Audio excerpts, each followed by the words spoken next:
Sebetulnya dalam banyak hal-hal yang keseharian itu lebih prinsip ketimbang ide kita tentang hal-hal besar. Saya beri contoh, Allah itu Tuhan yang maha kuasa, yang menguasai alam raya ini. Kadang-kadang menjelaskan dirinya itu hanya alladzi at'amahu min ju'.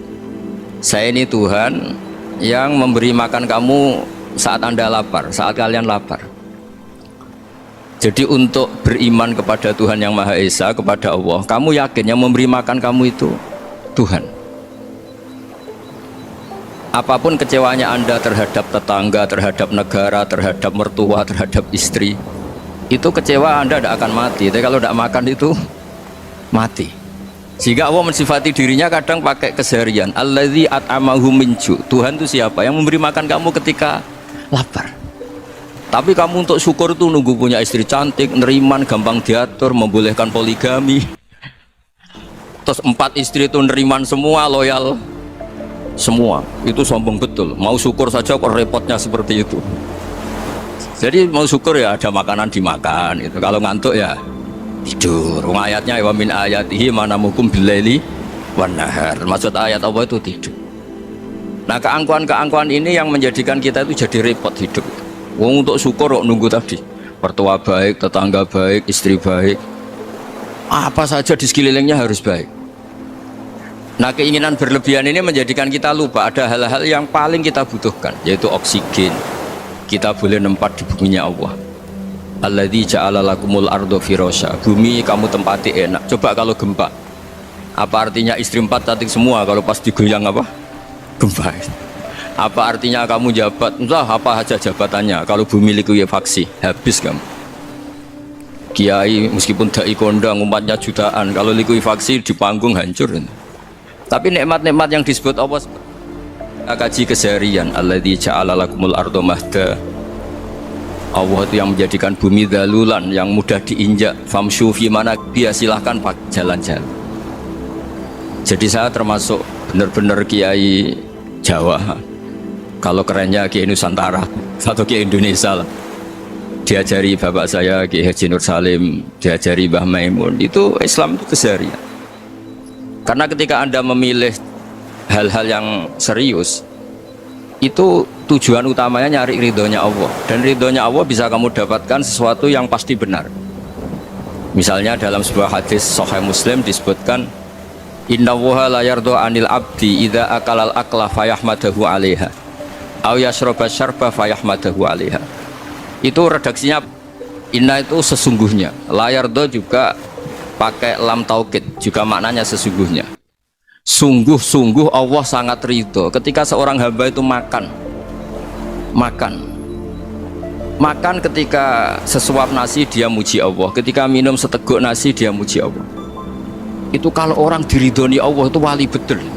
Itu untuk jadi wali itu gampang. Kamu makan ridho, kamu nginjak buminya Allah ridho seneng, kamu hidup keseharian aman seneng. Nah ini supaya sampean kita semua ngaji betapa panduan Rasulullah untuk menggapai ridho Allah itu banyak yang keseharian sekali. Saking kesehariannya banyak dalam hadis dan itu sahih. Nabi menyebut hal-hal yang keseharian. Hatta ma tas'alu fi fimra'atika. Kamu punya uang kemudian istri kamu bisa makan, itu ibadah. Bahkan sebagian ibadah itu dicontohkan Nabi yang akhirnya diprotes sahabat, yaitu wa fi buti ahadikum sedekah. Kamu menggauli istri kamu itu ya sedekah. Sampai sahabat bilang, yang benar ya Rasulullah, ayati ahaduna syahwatahu wa huwa lahu ajrun. Masa urusan biologis, urusan syahwat kemudian dia dapat pahala? Nabi menjawab, alai salawadu aha fi haramin akana alaihi wisrun. Bagaimana kalau dia meletakkan ke yang tidak benar, itu kan dosa. Nah, hal-hal seperti ini yang saya ingin teman-teman semua lah, semua. Saya juga agak ingin ngaji demi Anda, juga agak ingin. Itu dosa sekali ngaji kok pesanan kelompok tertentu itu gak boleh. Islam itu untuk semua. Jadi ya cuma karena di depan saya jenengan, ya seakan-akan jenengan korbannya. Itu ada ilmunya dalam usul fikih itu. Jadi orang itu harus ngaji usul fikih. Nama yang disebut, mungkin Mas Sufyan masih ingat zaman ngaji usul fikih, nama yang disebut itu tidak jaminan sebagai prioritas perintah. Jadi misalnya gini, kebetulan yang di depan Nabi itu Abu Dzar. Nabi ya bilang, ya Abu Dzarin ini uhibbuka misalnya, atau ya Mu'ad ini uhibbuka, atau ya Abu Hurairah ini uhibbuka misalnya. Banyaklah riwayat yang Nabi nyebut ya Abu Dzarrin, ya Mu'ad, ya Abu Hurairah. Kemudian misalnya Nabi meneruskan khitab, ini uhibbuka, saya mencintai kamu, fakul dubur sholatin, atau sebagian riwayat disebut fala tada'anna dubura kulli sholatin Allahumma inni ala dzikrika wa syukrika wa husni ibadatik. Saya mencintai kamu, siapa saja, Mu'ad bisa, Abu Dzar bisa, siapa. Saya mencintai kamu, mohon kalau habis sholat kamu jangan lupa wiridan Allahumma inni ala dzikrika wa syukrika wa husni ibadatik. Ya Allah, tolong kami permudah supaya mudah ingat engkau. Anda tidak bisa mentang-mentang, wong nama saya Parmin, nama saya Purnomo, itu yang diperintahkan Mu'ad misalnya. Jadi yang disebut satu, tapi khitab itu untuk siapa saja. Saya teruskan ya. Jadi saya mohon semua kita melakukan kebaikan itu, kalau dalam kaidah fikih disebut al yakin la yuzalu bisyak. Banyak kebaikan yang kebenarannya itu 100%, tidak punya efek samping ke pihak lain, ke kelompok lain, ke komunitas lain. Itu tadi misalnya Anda makan dan itu murah sekali, hanya butuh satu piring, setiap kunyahan kamu muji Allah, setiap minum kamu muji Allah. Itu redaksinya Rasulullah SAW disebut Allah sangat ridho ketika seorang hamba makan kemudian dia memuji Allah, atau minum kemudian dia memuji Allah. Logikanya gampang. Negara seperti ini yang kamu harapkan bentuknya kayak apa, mertua, ipar, komunitas, tetangga, itu nyata terjadi itu kan belum pasti. Sementara yang mesti terjadi adalah kamu butuh makan, kalau tidak mati, butuh minum, kalau tidak mati, butuh bumi yang nyaman ditempati, kalau tidak kita juga mati. Sebab itu Allah kalau menyebut nikmatnya itu hal-hal yang keseharian. Alladzi at'amahum minju. Allah itu siapa? Allah itu yang menciptakan kamu bisa makan, tidak berlebihan. Allah itu yang menciptakan kondisi sosial itu ideal. Zaman Nabi itu ya ada orang munafik, orang-orang pilihan Allah itu juga diuji orang sekelilingnya yang macam-macam. Semua diuji sesuai konteks zaman dan waktu. Nah, tapi ada ibadah-ibadah yang selalu disarankan Nabi. Sampai Nabi itu pernah ditanya, ayul islami khairun ya Rasulullah, Islam terbaik itu gimana? Jawaban Nabi itu unik, it'amut to'am. Islam terbaik itu ya makan-makan, jangan santai-santai. Ketika Allah menyebut beberapa kebaikan, falak tahamal aqobah wa ma adrokan apa? Mal aqobah. Terusannya apa? Fakku rokobah. Terusannya apa? Au it'amun fiyaumin di masubah. Ya, atau acara makan-makan itu juga Islam. Kenapa? Ya bayangkan kalau tidak ada makanan kita mati kan. Kondisi sosial tidak ideal tuh Anda masih gak apa-apa, tapi kalau Anda tidak makan, Anda tidak minum, kamu punya istri cerewet masih bisa hidup, punya mertua cerewet masih bisa hidup, tapi kalau tidak makan bisa mati. Berarti penting mana istri sama makan? Penting mana? Makan. Semoga istri Anda dengar, nanti kamu disuruh makan tapi pulang deh. Itu kalau dibahasakan makan masih memahami. Penting mana nasi satu piring dengan istri. Nggak ada nasi mati, nggak ada istri belum mati. Penting mana? Gak berani jawab kan? Nah, ternyata Anda ada garang kan di depan istri.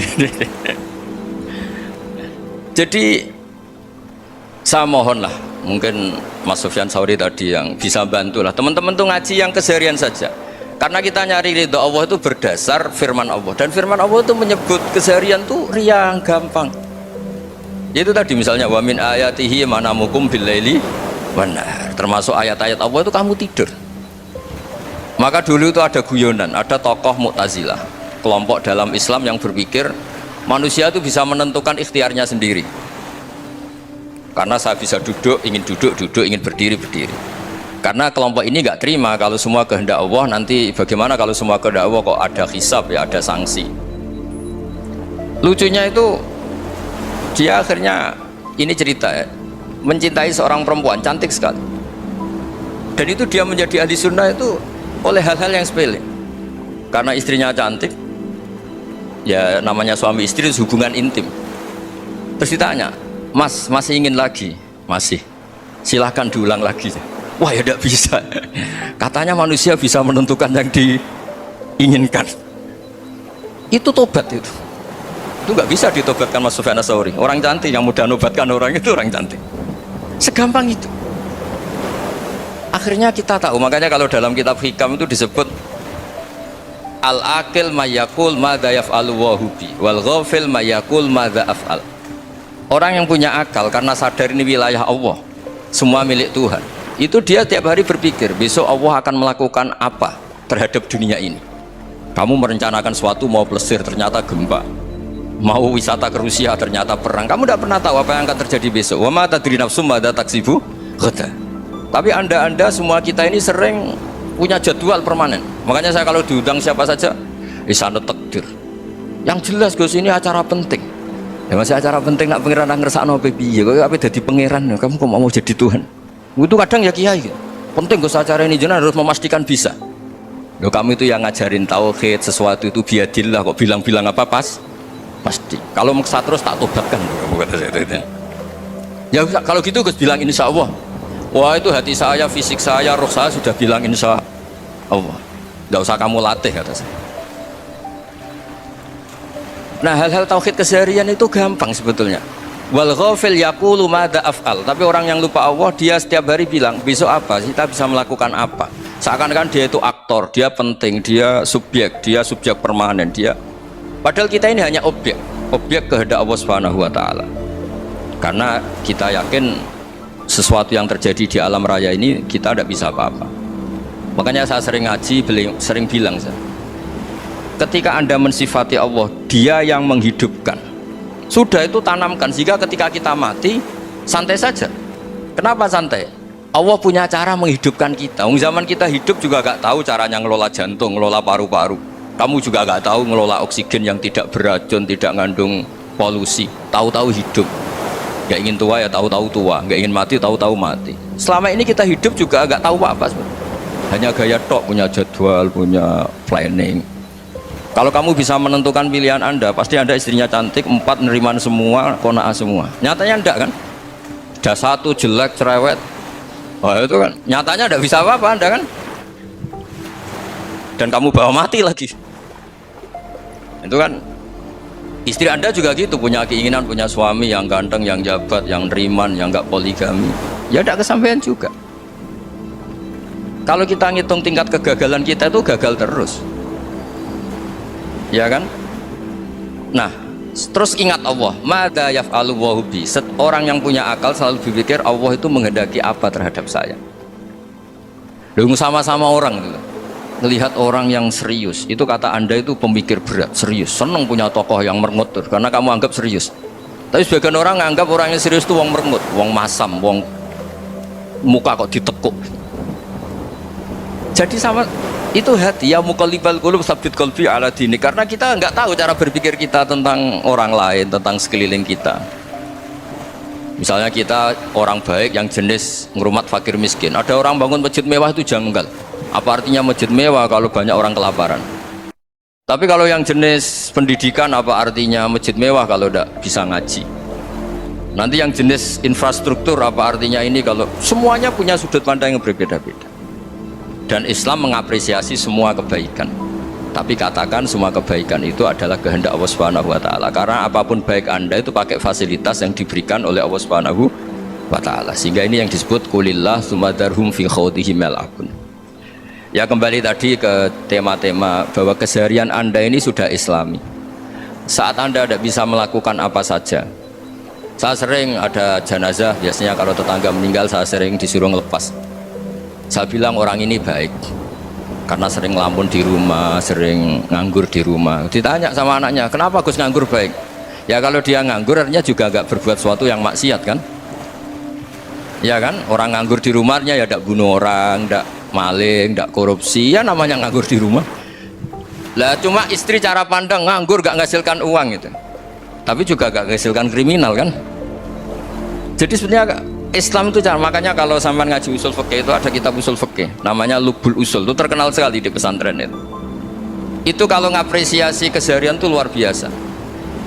Isma min mubahin illa wa yatahaqqaqu bihi tarku haramimma. Karena keseharian yang mubah saat anda lakukan itu ada kehebatan yang luar biasa, yaitu meninggalkan haram. Makanya dulu banyak orang-orang alim ketemu temannya itu guyon sampai semalaman. Itu biasanya yang semangat Islam itu, kiai kok tidak tahajud, kiai kok tidak witir. Orang yang sedang mapan uangnya banyak, malam itu tidak kelayaban itu sudah luar biasa. melawan nafsu supaya tidak maksiat itu sudah luar biasa. Supaya lupa guyon sama temannya semalaman sampai subuh, gejlok-gejlokan ngenang zaman miskin, zaman kuliah nggak jelas, zaman apa. Melihatnya jangan tarkut tahajud seperti ini, meninggalkan tahajud, tapi meninggalkannya ini talkul muharraman. Jadi kayak apa hebatnya? Sehingga Imam Ghazali punya riwayat yang agak unik. Hatta takuna ibadatu akhiri hadil ummah iku an-naum. Sehingga suatu saat ibadah terbaik umat ini itu tidur gitu. Itu kan riwayat kontroversi. Ketika Imam Ghazali ditanya, kenapa ya? Kenapa kamu mulai keluar dari rumah itu sudah banyak maksiat, melihat perempuan yang enggak mahram, melihat fenomena. Tapi kalau kamu tidur itu enggak melihat apa-apa. Tapi juga kamu jangan nganggap tidur itu ibadah betul. Saatnya melakukan fardhu ain malah masih tidur. Tapi itu sudut pandang yang menjadikan kita Islam itu gampang. Jadi saat Anda tidak bisa aktivitas apa-apa, misalnya ada beberapa orang yang lumpuh. Lumpuh itu memang nggak bisa Jumatan, nggak bisa ibadah, tapi dia juga nggak bisa maksiat. Tidur itu memang Anda saat itu tidak bisa tahajud, tidak bisa witir, tapi saat itu ada zina, ada maling, tidak gosipkan orang, tidak bully orang, tidak menanamkan kebencian, tidak hasud. Sehingga tidur menurut Allah Ta'ala wa min ayatihi manamukum billaili apa? Wan-nahar. Karena di tidur itu selain ada unsur istirahat, jaga kestamina, juga ada unsur meninggalkan beberapa keburukan. Nah, saya mohon ibadah yang keseharian ini kita jaga.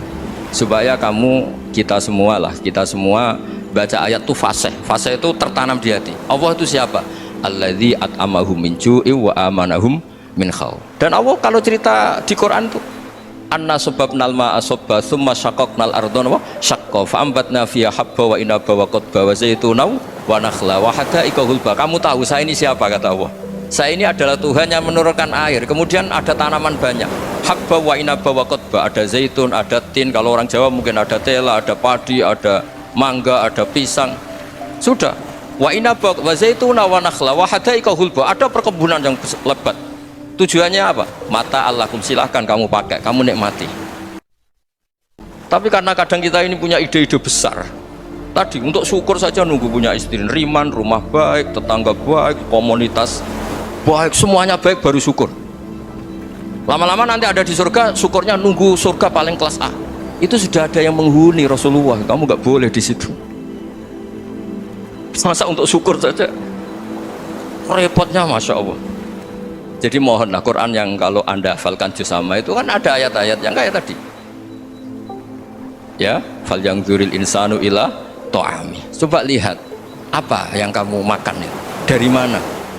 Dan untuk mempertahankan hidup kamu keseharian. Jadi jangan kira ibadah itu harus membentuk komunitas yang versi Anda.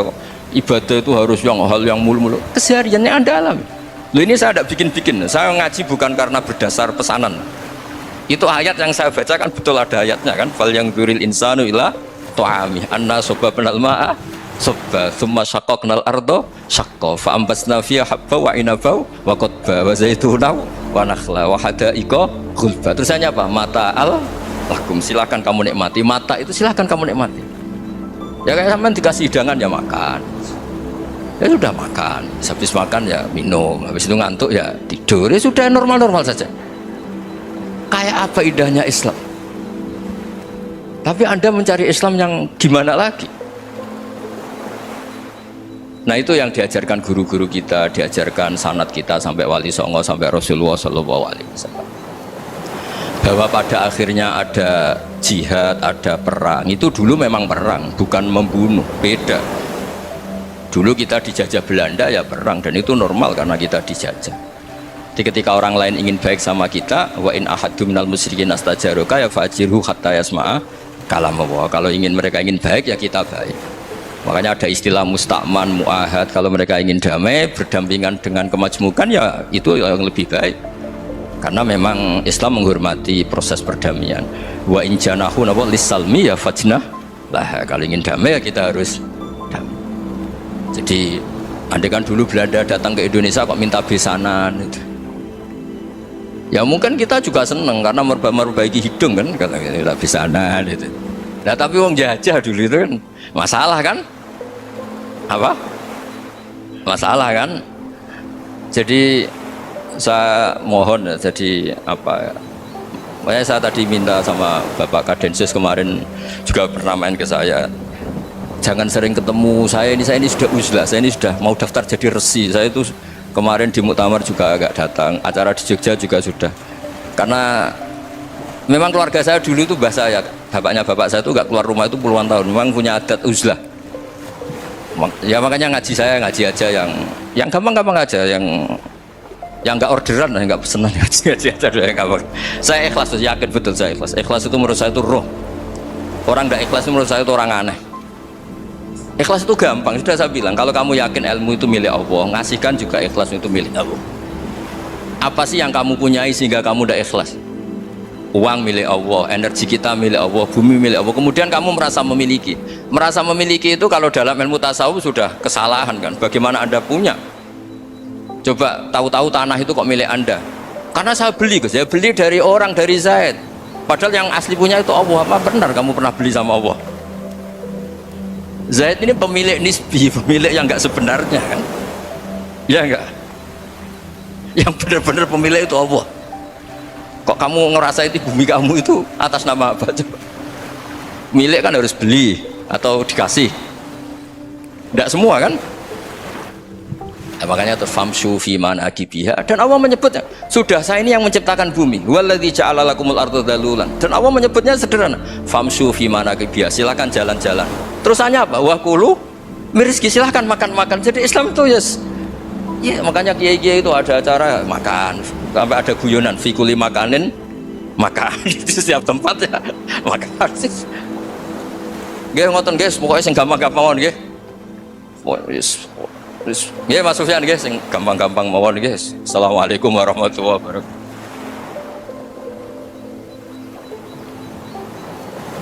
Perasaan saya juga seluruh ulama di dunia, saya ulang lagi, perasaan saya juga seluruh ulama di dunia, bahwa Islam masuk itu macam-macam sebabnya. Dulu kita tahu, kita sebagai warga Indonesia, Islam masuk itu ya dibawa orang yang agak kedunian, ya kayak jenengan lah kira-kira gitu. Ya kayak mbak-mbak ini, ya agak-agak mata duitan itu. Karena kita tahu rata-rata ahli sejarah mengatakan Islam di Indonesia dibawa kiai apa pedagang. Pedagang tuh nyari uang apa nyari dakwah kira-kira. Ya semoga Anda mirip-mirip seperti itu. Ya jadi nyari uang karena ada nurani Islam, sehingga tetap saja membawa Islam. Saya tidak tahu Islam Anda ala apa, tidak tahu, pokoknya mau ngaji ya berarti Islam ala ahli sunnah apa? Wal jamaah. Jadi ini penting saya utarakan bahwa Islam itu agama yang mudah difahami, sehingga dibawa pedagang saja ya kasil gitu. Dibawa orang yang kedonyan kayak jenengan juga kasil gitu. Dibawa orang baik ya kasil, dibawa orang broken juga kasil. Ini penting saya utarakan karena saya ngaji di mana-mana bilang ciri utama kebenaran absolut adalah kebenaran yang bahkan orang nggak benar saja bisa bawa. Tapi bukan berarti saya dukung Anda tidak benar, kan sudah tidak benar dulu sebelum kenal saya. Tapi nggak apa-apa, nggak benernya umat Islam insya Allah dimaafkan sama Allah Subhanahu wa Ta'ala. Ya asal tobat maksudnya.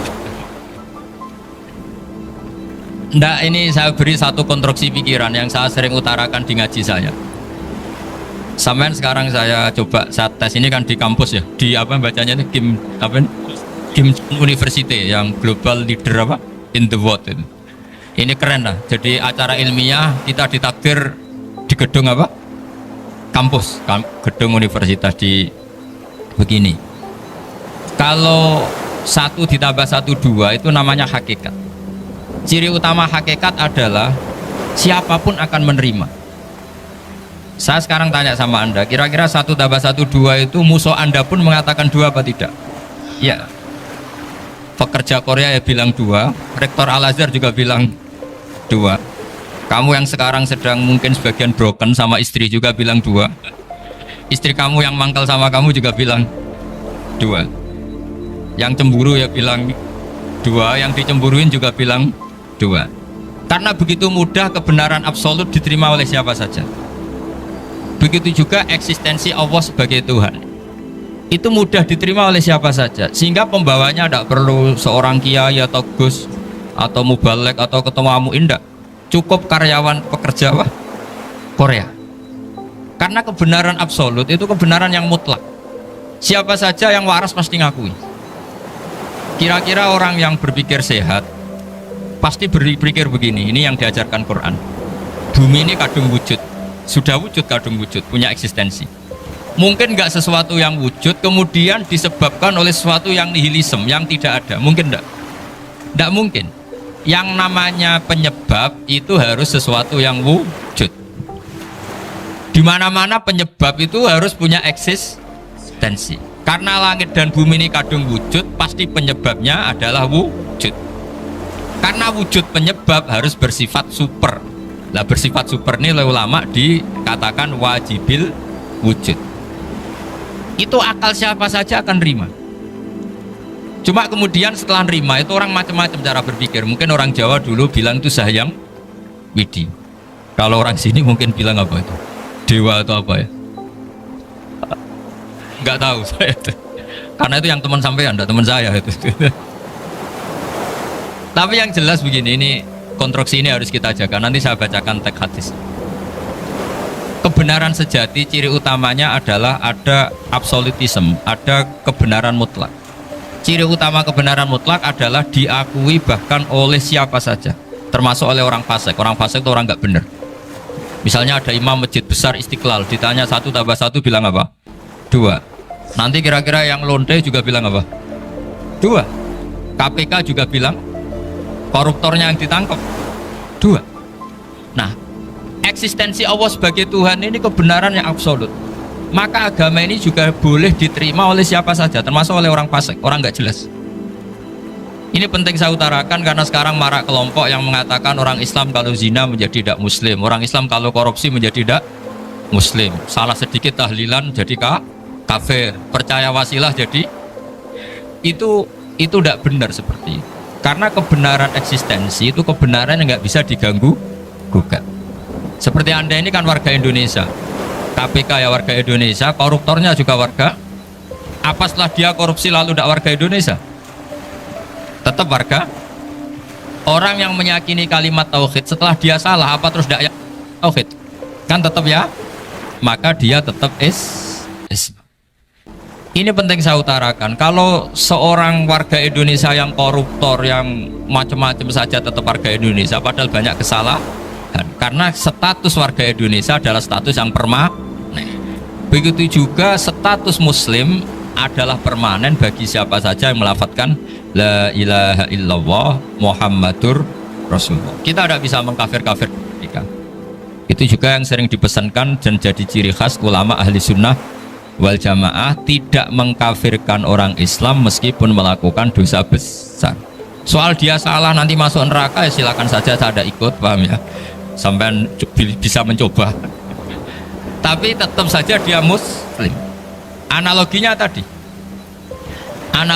gampang sekali tadi. Orang Indonesia yang salah itu tidak akan merubah statusnya sebagai warga Indonesia, karena ya memang dia berstatus warga Indonesia. Orang Islam yang sudah melafadzkan syahadat maka menjadi muslim. Saya di mana-mana berkampanye, berfatwa. Orang kafir yang 70 tahun kafir, sekali melafadzkan kalimat tauhid itu menjadi muslim apa tetap kafir? Muslim. Masa kita yang Islam terus, yang kalimat tahlil la ilaha illallah kemudian menjadi kafir karena kalimat itu? Itu paham aneh apa aneh? Wong yang kafir saja menjadi muslim karena kalimat tauhid, yang Islam menjadi kafir juga karena kalimat. Ini ngajak apa-apaan ya? Ya ngajak goblok-goblokan kira-kira kan gitu. Ini penting saya utarakan karena ini penting. Nah, setelah kamu yakin tauhid, ciri utama tauhid itu apa? Menstatuskan sesuatu sebagaimana hakikatnya. Misalnya bumi Korea, ini statusnya tetap buminya Allah. Maka dari awal saya husnudzon sekali sama Allah Subhanahu wa taala bahwa suatu saat di bumi mana saja itu ada tahlil. Enggak ngira kan ada ateis di sini, bumi ateis kemudian ada tahlil, ada sakduna, ada macam-macam. Karena kita ketika sholat, makanya saya tadi janji akan memaknai kalimat-kalimat yang sering Anda baca ketika sholat. Di sholat saat ada itidal ngendikan apa? Rabbana lakal hamdu, ayo dibaca, mil'us samawati wa mil'ul ardi wa mil'u ma syi'ta min syai'im ba'du.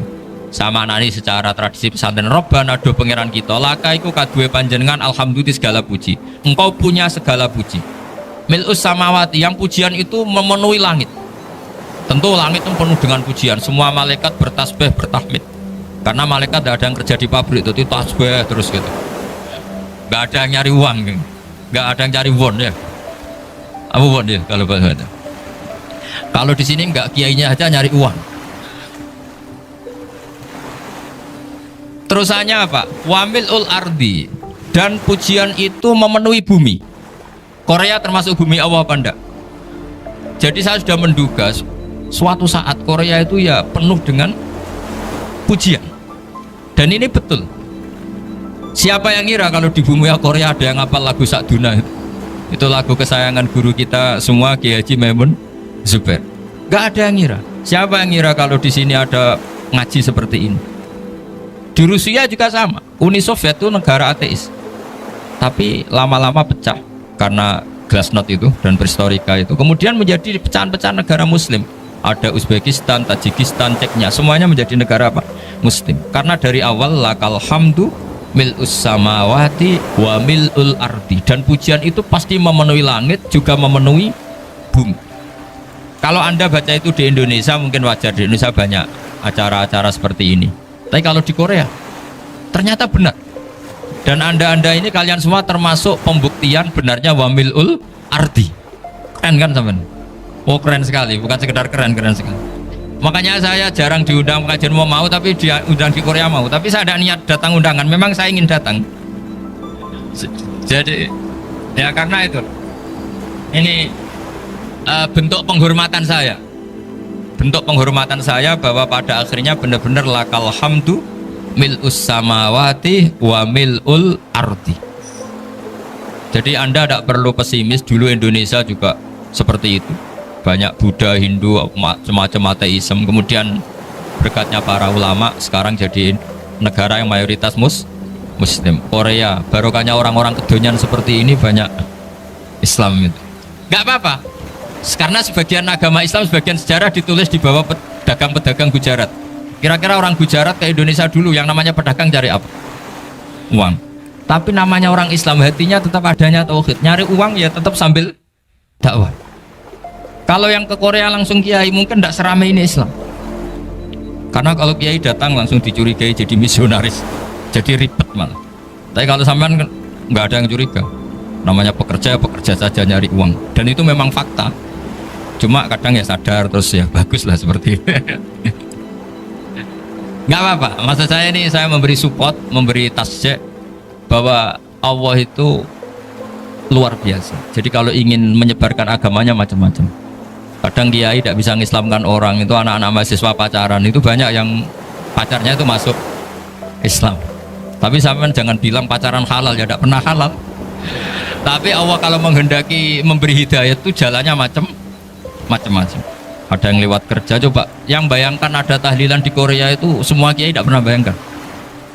Tapi setelah banyak pekerja di sini kemudian mereka insaf atau sedang insaf tidak tahu ini. Sampai kapan insafnya juga tidak tahu. Tapi yang jelas ini hebat. Ini apa? Hebat. Tahu-tahu ya seperti ini. Makanya iman saja Rabbana lakal hamdu mil'us samawati wa mil'ul ardi. Masih ditambahi wa mil'u ma syi'ta min syai'in ba'du. Karena Allah itu zat yang tidak terperikan, zat yang tidak terbatasi. Maka pujian di langit dan bumi ini masih kurang. Masih ada apa saja yang nanti akan dipenuhi oleh pujian kepada Allah Subhanahu wa ta'ala. Wa mil'u ma syi'ta min syai'in ba'du. Dan pujian kepada Engkau ya Allah akan memenuhi semua ruangan yang Engkau kehendaki.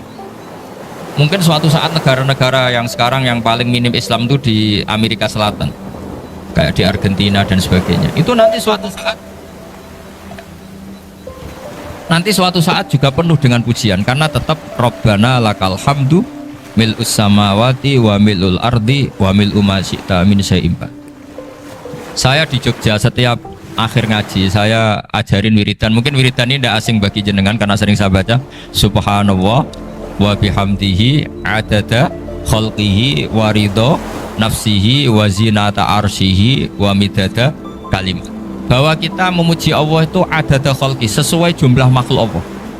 Semua makhluk Allah meskipun kelihatannya mengecewakan, ini semuanya memuji sama Allah Subhanahu wa taala. Meskipun kadang kita kecewa, kadang kita tidak cocok. Coba barokahnya Anda ini agak-agak kecewa gitu dengan Indonesia karena nggak menyediakan lapangan kerja untuk Anda. Tapi ya nggak kecewa-kecewa amat ya, agak-agak saja. Karena Anda tetap semua mencintai Indonesia.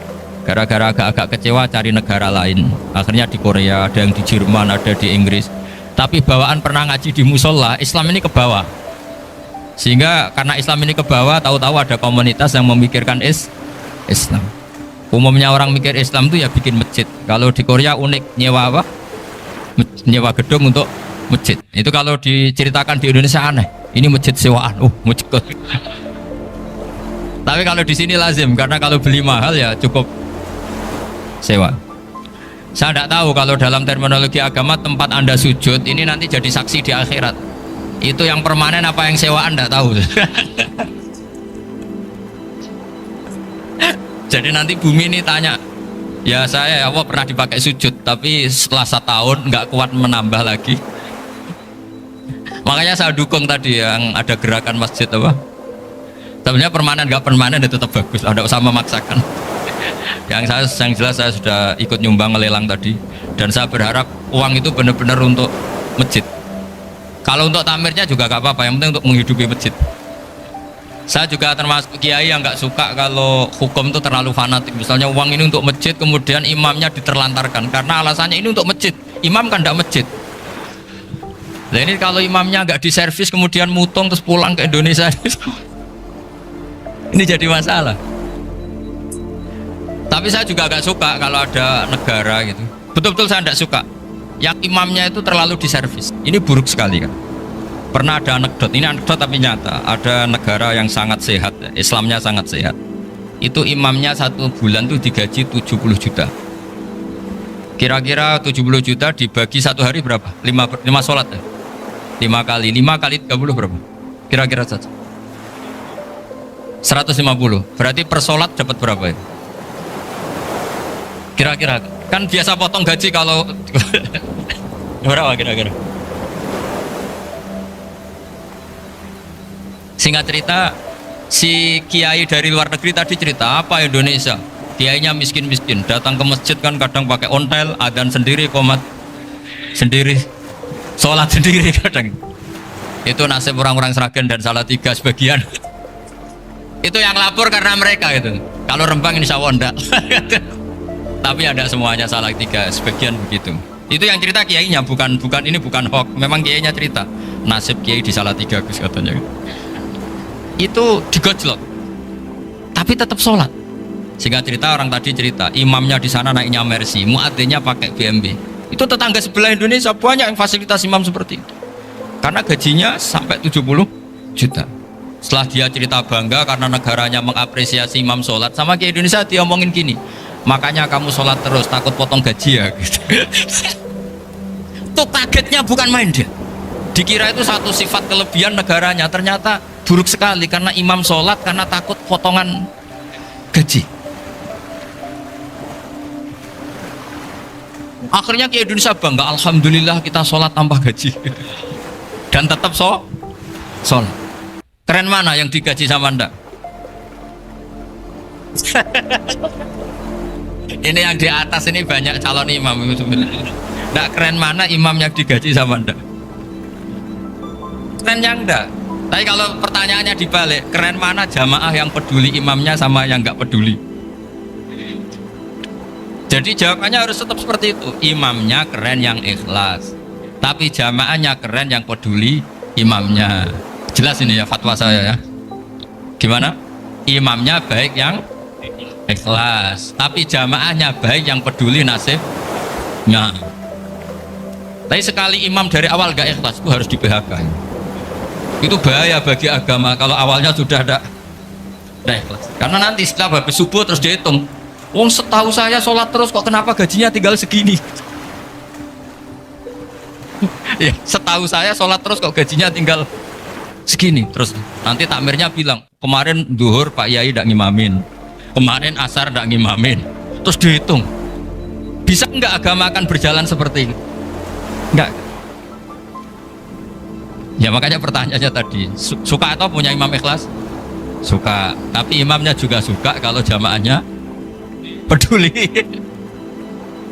Ini penting, jadi saya mensupport Anda, mensupport kalian semua bahwa agama ini akan diurus oleh Allah Subhanahu wa taala. Makanya Sayyidina Umar radhiyallahu anhu kalau disuruh mikir agama itu tidak mau. Tidak mau betul. Ketika Umar jadi khalifah itu puncak keemasan masa Islam. Semuanya stabil, semuanya hebat. Sampai Irak, Iran zaman itu, Persia masih, semuanya, Mesir, itu semuanya ikut Islam. Ketika Islam pada puncaknya, yang dikhawatirkan oleh masyarakat adalah begini. Lalu setelah Umar itu bagaimana? Islam setelah dipimpin orang yang tangguh, yang kuat, yang waroi, yang zuhud. Lalu setelah Umar itu gimana? Tapi Umar disuruh mikir gak mau. Sampai setiap Abdullah bin Umar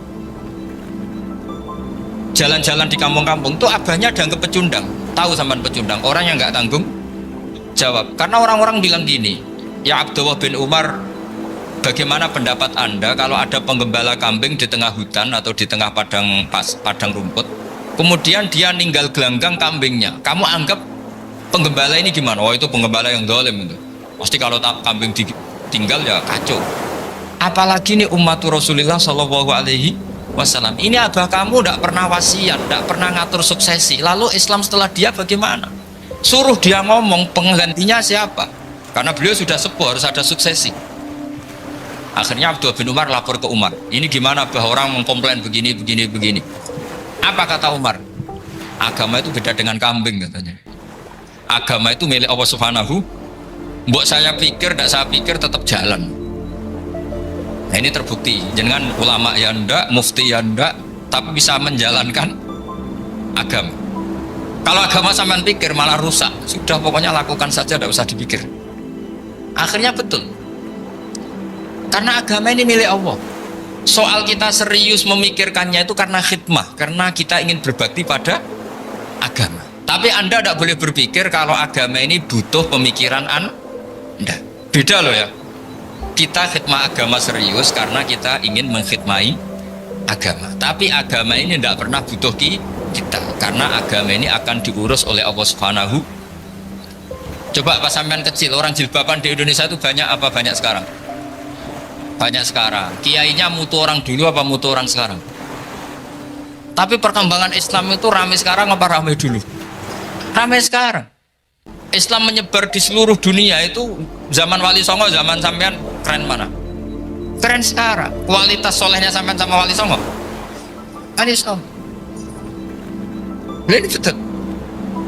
Karena agama ini diurus oleh Allah Subhanahu wa taala. Maka kata Sayyidina Umar, agama ini innallaha ta'ala yahfadzu dinah. Innallaha ta'ala la yudhi'u khilafatahu waladina. Allah itu tidak akan menyia-nyiakan agamanya. Ini terbukti. Agama ini pernah dipimpin orang terbaik di dunia, yaitu Rasulullah Shallallahu Alaihi Wasallam.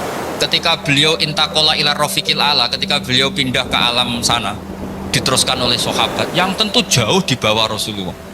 Diteruskan tabiin, diteruskan para wali songo, diteruskan sayang sampean yang jauh di bawah wali songo, sejauh-jauhnya.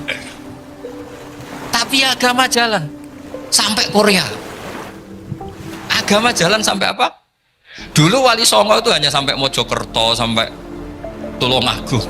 Di bawah sampean Kelayaban sampai mana ini? Korea. Coba kalau Allah tidak ngurus, nggak bisa. Yang gerakkan hatinya sampean peduli sama masjid siapa? Allah Subhanahu wa taala. Yang menggerakkan hati sampean peduli sama agama siapa?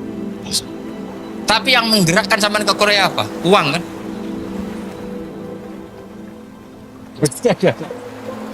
Enggak, enggak apa-apa, jujur saja, jujur ya, ada. Santai aja. Ini bagian dari keramatnya jenengan. Niatnya agak bener tapi dibenerin Allah di sini. Dari awal niatnya kan uang gitu. Tapi setelah di Korea dibenerin Allah. Mbok ingat agama gitu. Keren kan? Makanya yang syukur sama Allah Subhanahu wa taala. Yang bisa hanya Allah taala. Makanya dalam dunia kiai selalu baca apa? Alhamdulillah alladzi hadana lihada wa ma kunna linahtadiya laula an hadana Allah. Alhamdulillah kita diberi hidayat seperti ini. Kalau tidak Allah tidak bisa. Sudah mata duitan, kadang istri ngomel, mertua tidak percaya. Sudah setengah-setengah broken gini di saya tahu sampai ke Korea itu karena broken pas saking sayangnya keluarga. Potensinya hanya dua, dibela-belain kerja demi keluarga atau agak broken maka kesini. Tapi apapun potensi itu tetap baik, itu takdir sudah, itu takdir tidak usah dibicarakan. Semua itu apa? Karena orang kalau sedang rukun ya tidak mau tukaran, kalau sedang tukaran ya tidak mau rukun. Itu sudah semuanya takdir.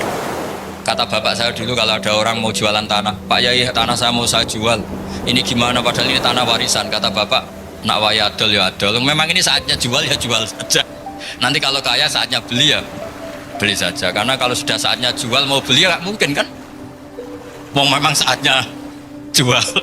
Kalau sudah kaya kan nggak mungkin jual tanah, saatnya beli. Maka semoga masalah di keluarga sampean ya masalah musiman. Maksudnya yang tukarannya ini musiman, yang rukunnya permanen. Jangan tukarannya permanen, rukunnya musiman. Setelah melihat yang lebih cantik, katut babon, nggak tahu gara-gara. Nah ini semoga katut masjid ini bagian dari kafaroh sampean itu. Jadi kafaroh kesalahan-kesalahan di sampean. Ini penting saya utarakan karena agama itu beda. Agama ini diurus oleh Allah Subhanahu. Jadi kita mengerahkan pemikiran itu bukan karena kita akan menyelamatkan agama ini, tidak. Agama ini diselamatkan oleh Allah Subhanahu wa taala. Coba kayak apa Uni Soviet kuatnya itu. Mengkooptasi supaya orang semuanya ateis, semuanya komunis. Itu 100 tahun Uni Soviet begitu. Tapi orang-orang Uzbek, Ceknya, Tajikistan tetap ngajari anak-anaknya tauhid. Itu ada yang cerita itu sampai mengajarkan tauhid itu di bawah tanah, di basement. Tapi Allah menghendaki Rusia itu Uni Soviet jatuh. Ketika jatuh, negara-negara ini langsung menjadi negara Islam, yaitu Uzbek, Tajikistan, Ceknya. Mungkin nggak mereka langsung menjadi negara Islam, andai kan saat menjadi Uni Soviet benar-benar menjadi ateis. Nggak mungkin kan? Karena saat dikooptasi Uni Soviet, akidah mereka tetap tauhid, cuma nggak berani muncul. Artinya apa? Uni Soviet nggak bisa menghabisi Islam. Kurang kerennya Uni Soviet zaman itu, bisa nggak menghabisi Islam? Nggak bisa. Donald Trump dulu termasuk Islamfobia, tapi setelah dia anti-Islam malah orang Amerika demo supaya memperhatikan Islam. Nggak bisa. Makanya Korea pun nggak bisa menghabisi Islam. Kalau sampean menghabisi Islam sendiri bisa, karena terus nggak mau sholat, nggak mau zakat itu sampai. Tapi sampean tahu yang Islamnya habis, Islam tetap baik-baik saja. Makanya ini penting saya utarakan supaya kamu pede bahwa agama ini pernah dibawa orang yang pedagang. Ya soal ada sebagian pendakwah yang ikhlas ya banyak, tapi sejarah yang gampang kita lihat adalah Islam itu dibawa oleh apa? Pedagang Gujarat, pedagang India. Nggak apa-apa sejarah itu meskipun sebagian menentang nggak apa-apa, tapi sejarah itu tetap ada. Pasti sebagiannya memang seperti itu, dan itu tidak masalah. Saya ulang lagi, itu tidak masalah. Coba dulu pemain bola kalau di Inggris itu kalau mau sholat susahnya bukan main. Apalagi kalau mau puasa. Kalau di sini kerja puasa katanya mati lu kalau apa? Puasa. Kalau mau sholat katanya dicari mana ini berhalanya kok. Kata orang-orang ateis kan gitu, dicarikan patungnya kali ini sholat kok gak ada patungnya, ini gimana ini? Ya ngalamin gitu. Tapi Allah Maha Kuasa. Banyak investor mana itu Dubai atau Qatar yang tertarik investasi di dunia bola. Kayak Sulaiman Al-Fahim makanya beli Manchester City.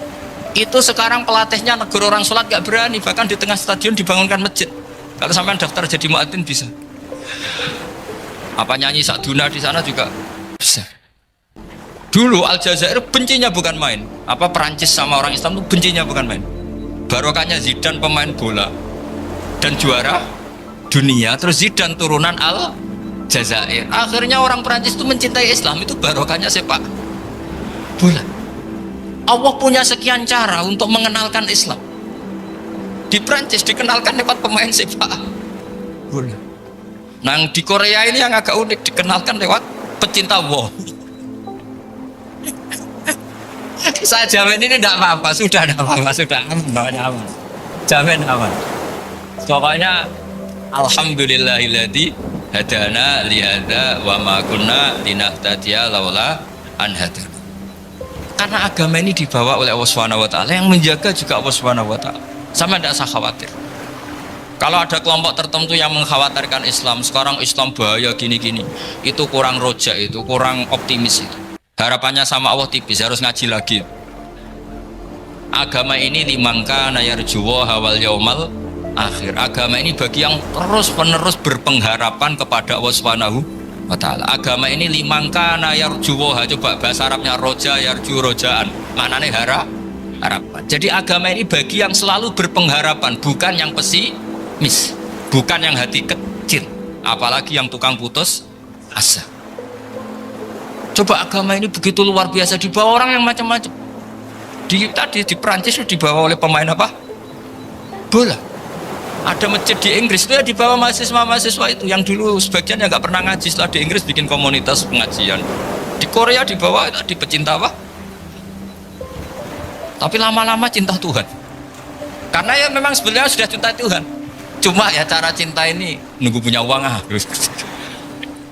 Ya sudah, alhamdulillah seperti ini sudah luar biasa sudah. Insya Allah diterima oleh Allah Subhanahu wa ta'ala.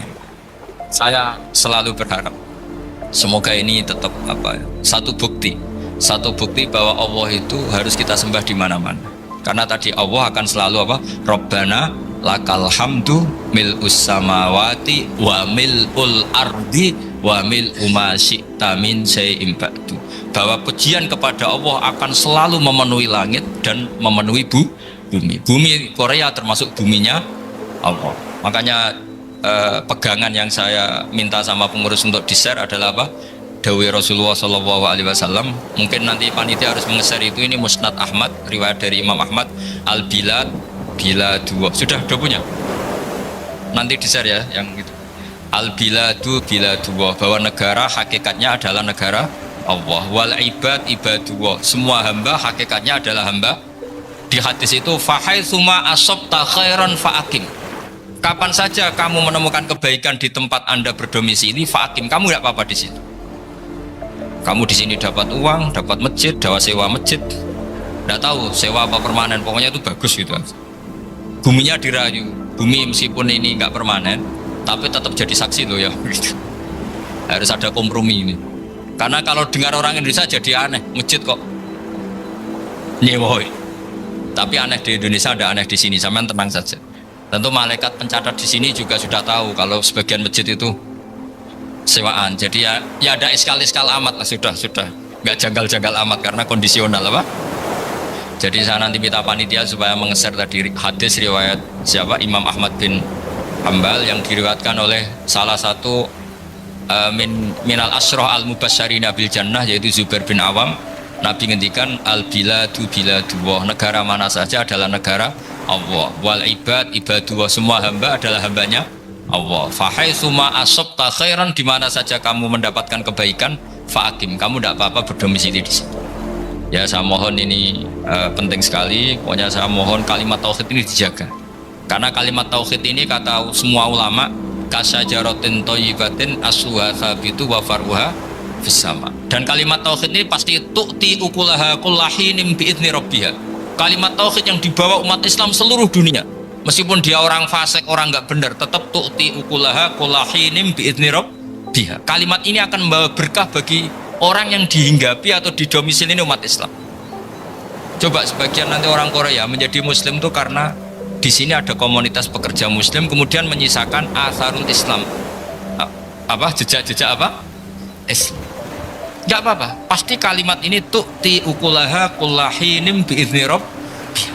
Jadi kalimat tauhid adalah kalimat yang kata Allah tu'ti ukulaha kullahinim bi'izni rabbiha. Anda tidak usah khawatir bahwa apa yang Anda lakukan apapun kecilnya akan ditulis oleh Allah Subhanahu wa ta'ala. Kata Allah wa naktubu ma qaddamu wa atharahum. Gimana di surat Yasin itu? Inna nahnu nuhyil mauta wa naktubu ma qaddamu wa atharahum. Saya bisa menghidupkan orang mati dan semua amal kalian saya tulis, kata Allah. Wa atharahum, dan jejak-jejak yang pernah kalian lakukan juga ditulis.